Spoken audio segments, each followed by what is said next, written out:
So let's do another example of the node voltage method. So on this circuit here, let's have a look and locate our essential nodes. So I see one essential node here. Essential nodes connect 3 or more components. I see another essential node here, and I see a third essential node as this one here down the bottom. So I have 3 essential nodes. I need to choose one of those to be my reference, and the node on the bottom looks pretty good because it has the highest number of branches that connect to it. So I'm going to label reference node to be on the bottom there. That means then I should label V1 and V2 to be the voltages of the other 2 nodes. So now I need to go and write Kirchhoff's current law for each of these nodes.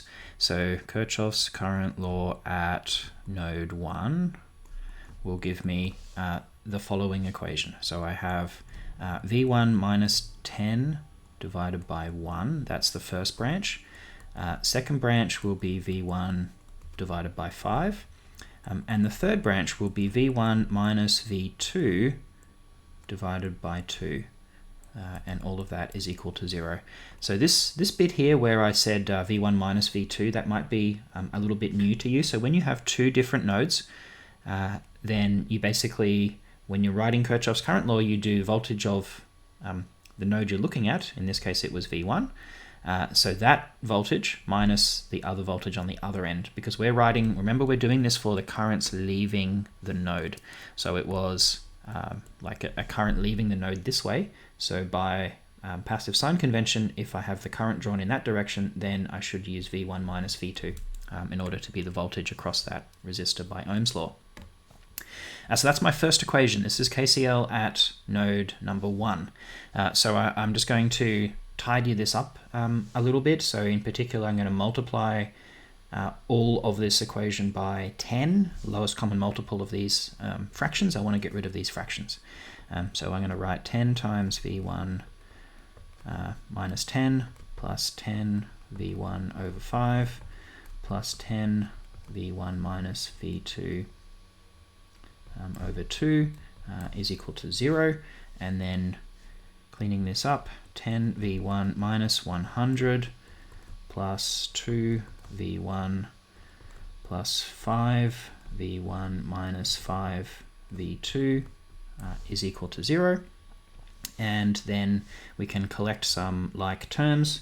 So looking at all of my V1s, I have 17 V1. My V2s, I have minus 3. No, sorry, I don't. I have minus 5. Minus 5. V2, you've got to pay attention to the algebra when you're solving these problems, is equal to 100.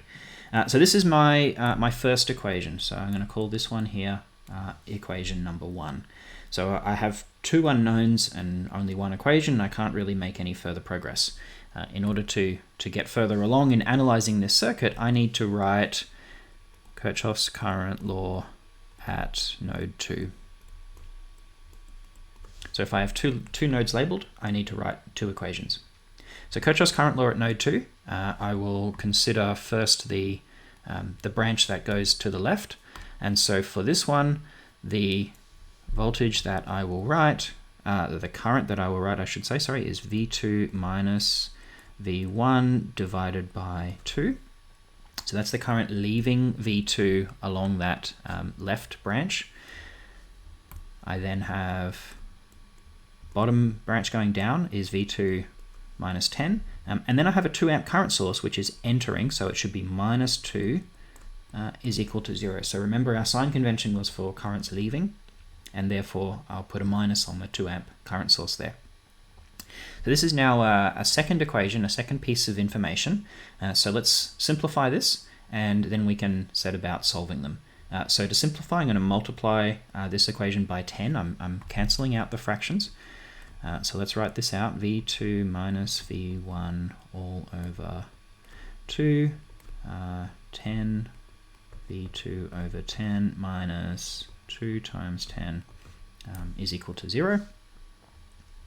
So this gives us 5 V2 minus 5 V1 plus V2 minus 20 is equal to 0. And we can simplify a little bit, collect like terms on v2. So this gives me minus 5v1 plus 6v2 is equal to 20. So this one here, this is our second equation, equation number 2. So now I have two equations, two unknowns.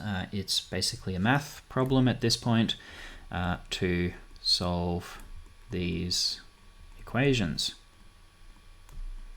So the way that I'm going to do this is I'm going to let's start with, let's say, equation number 2, and I'm going to solve for v1. So start with equation 2, and here's what I will get. So I have minus 5v1 plus 6v2 is equal to 20, right? That's my equation. And then solving for v1, I'm going to take the other variables to the other side, so that's 20 minus 6 v2. So v1 will be 20 minus 6 v2 divided by -5, and I don't really like having these negatives on the denominator of a fraction, so I'm going to swap the signs, basically multiply top and bottom by -1, which will give me 6v2 minus 20 over 5. So this gives me an equation for v1, and I can now substitute that into the first equation that I started with. So that's substitute here into equation number 1.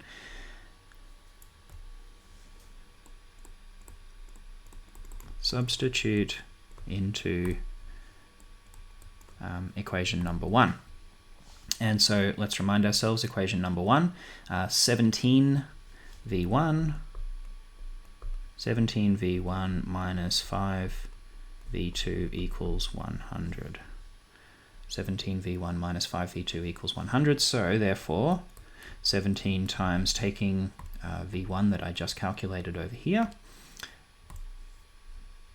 6v2 minus 20 divided by 5 minus 5v2 is equal to 100. All right, so now I have one equation with one unknown, so I can just go ahead and solve for v2. So you basically get out your calculator and start calculating. So 17 times 6 divided by 5 will give me 20.4 v2. 17 times 20 divided by 5 will give me minus 68 minus 5. v2 is equal to 100. So collecting like terms, I will have 15.4 v2 equals 168.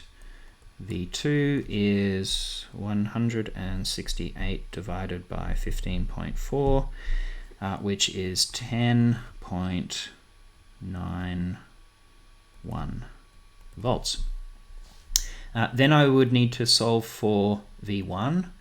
So I would go back to what I had calculated here for v1, and I would substitute in what I now know about v2. So this is v1. I'll just, for the purposes of formatting your solutions, when you want to come and get them marked, if you kind of indicate your final answers for each of these, it can be easier for us to find them. So I just draw a box around it there. So v1 is 6 v2 minus 20 divided by 5. So that is 6 times 10.91 minus 20, all of that divided by 5. So again, you get out your calculator, and I'll just quickly multiply that out. Bear with me. And the answer is 9.09 volts. Again, I'll draw a little box on that one. So that is V1. So now I've solved for the 2 voltages on each of these nodes. So that was another example of applying the node voltage method to analyze a circuit.